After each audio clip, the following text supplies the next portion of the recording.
सभी साथियों को नमस्कार। तेजस एजुकेशन हब की ऑनलाइन क्लासेज में आपका स्वागत है। आज हम आपके लिए लेके आए हैं 22 मार्च 2024 के राजस्थान डेली करंट अफेयर्स और सूजस बुलेटिन के विशेष तथ्य और विशेष क्वेश्चन आपके लिए। फर्स्ट क्वेश्चन, ऑपरेशन निर्भय क्या है? देखिए, सबसे पहले क्वेश्चन पूछा जाएगा, ऑपरेशन निर्भय किस जिला प्रशासन द्वारा चलाया गया? तो सबसे पहले आपको याद रखना है, ऑपरेशन निर्भय चला गया है भरतपुर जिला प्रशासन द्वारा। अब इसका उद्देश्य क्या है? इसका उद्देश्य है जो अपराधी हैं, सामाजिक असामाजिक तत्व हैं, उनकी गिरफ्तारी।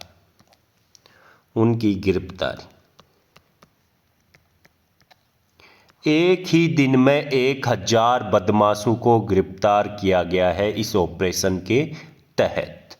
तो एक बार पुनः रिवीजन कर लेते हैं। देखिए, आगामी लोकसभा चुनाव आ रहे हैं, कुछ ही दिनों में लोकसभा चुनाव है, तो वह मुक्त वोटिंग करने के लिए जो फरार चल रहे हैं, जो वांछित अपराधी हैं, उन्हें पकड़ना बहुत ही आवश्यक है। तो ऑपरेशन निर्भय इसीलिए चलाया गया है भरतपुर जिला प्रशासन द्वारा, अपराधियों और असामाजिक तत्वों की गिरफ्तारी के लिए। Next question, state happiness report 2024 में राजस्थान की रैंक बहुत ही वेरी जितना लगाना हो वेरी इंपॉर्टेंट लगा लीजिए, बहुत ही अच्छा क्वेश्चन है। देखिए, सबसे खुशहाल राज्य है 1 नंबर पे, तो वो कौन है? केरल। अब राजस्थान की बारी आती है कि राजस्थान को कौन सी रैंक मिली है हैप्पी रहने में, मतलब खुश रहने में। जो राजस्थान के लोग हैं उनको खुश रहने में कौन सी रैंक मिली है? राजस्थान को मिली है 13वीं रैंक।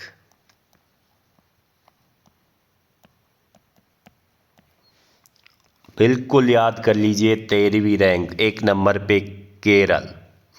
देखिए, खुशी का कोई एक पैमाना नहीं होता।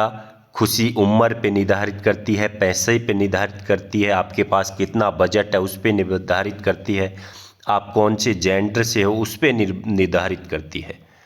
देखिए, जो 30, 35, 40 वर्ष के जो आयु वर्ग के लोग होते हैं वो सर्वाधिक खुश बताए गए हैं, और महिलाएं ज़्यादा खुश बताई गई हैं पुरुषों से ज़्यादा।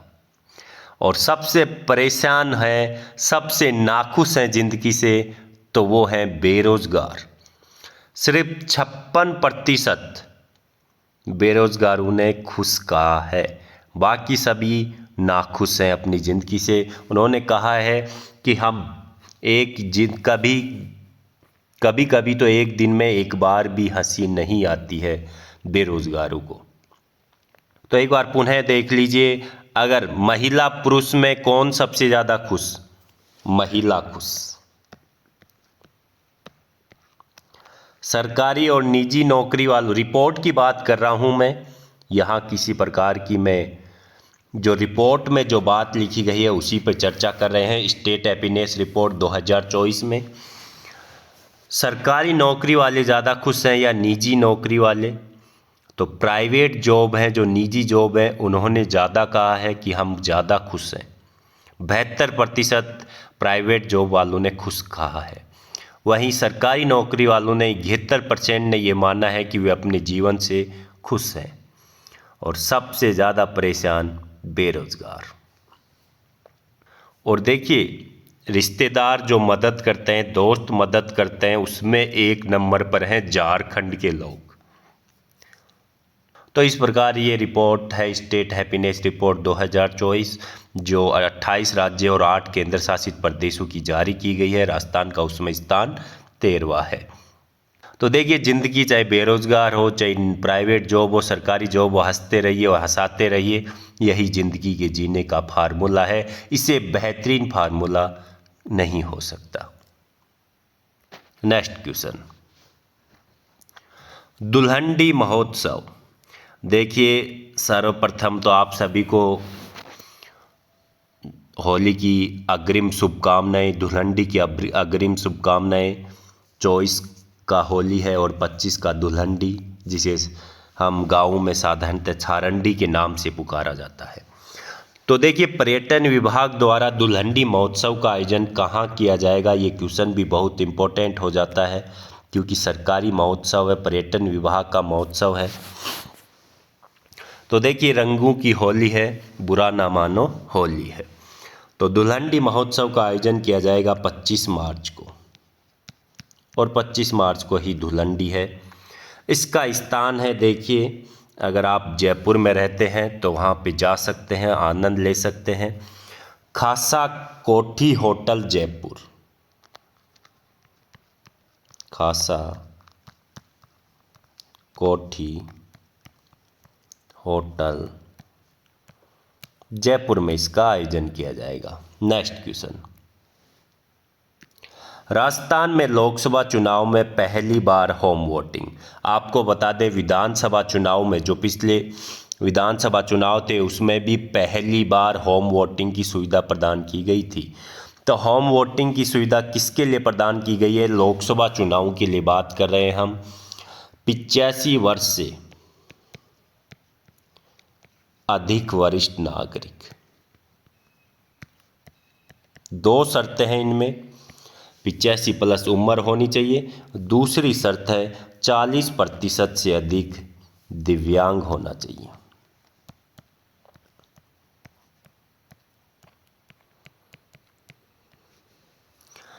अब देखिए, जो होम वोटिंग होती है वो मशीन से नहीं करवाई जाती, पोस्टल बैलेट से होगी। आपके घर टीम आएगी जो पोस्टल बैलेट लेकर, जिस पे आपको टिक करना होगा हम किस उम्मीदवार को। पूरा मतदान कक्ष की तरह सजाया जाएगा, ऐसे नहीं आपको, क्योंकि मत की प्रक्रिया होती है, जो मत होता है वो हमारा गोपनीय होता है। जिस प्रकार से हमारे रूम में सजाया जो मतदान कक्ष होता है, उसी प्रकार से आपके घर में एक कमरे में मतदान कक्ष बनाया जाएगा, और वहाँ पे आपको वोट डालने की आपको सुविधा दी जाएगी।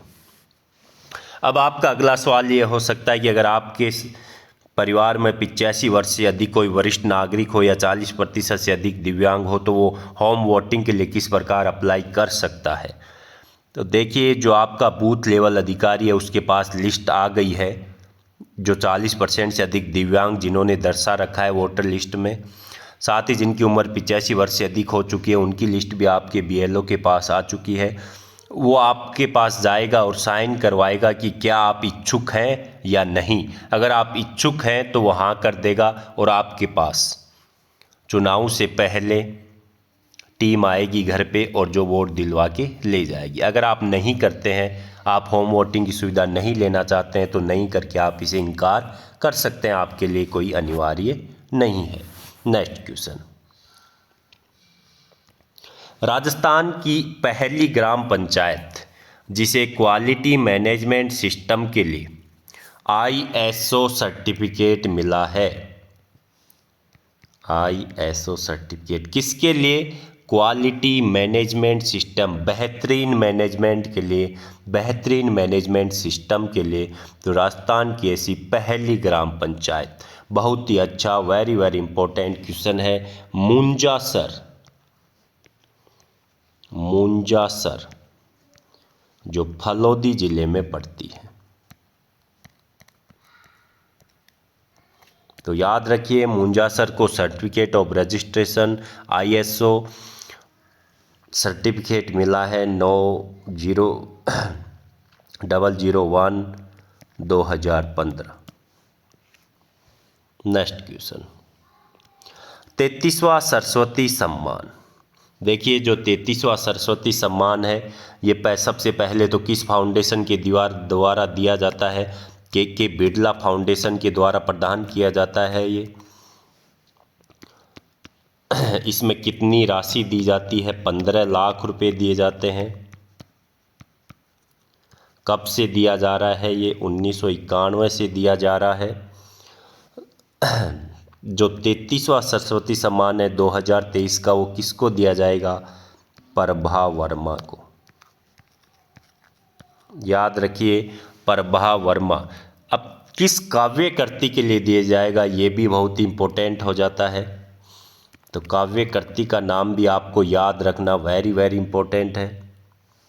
रौद्र सात्विकम, काव्य कृति का नाम लिख रहा हूं मैं, रौद्र सात्विकम।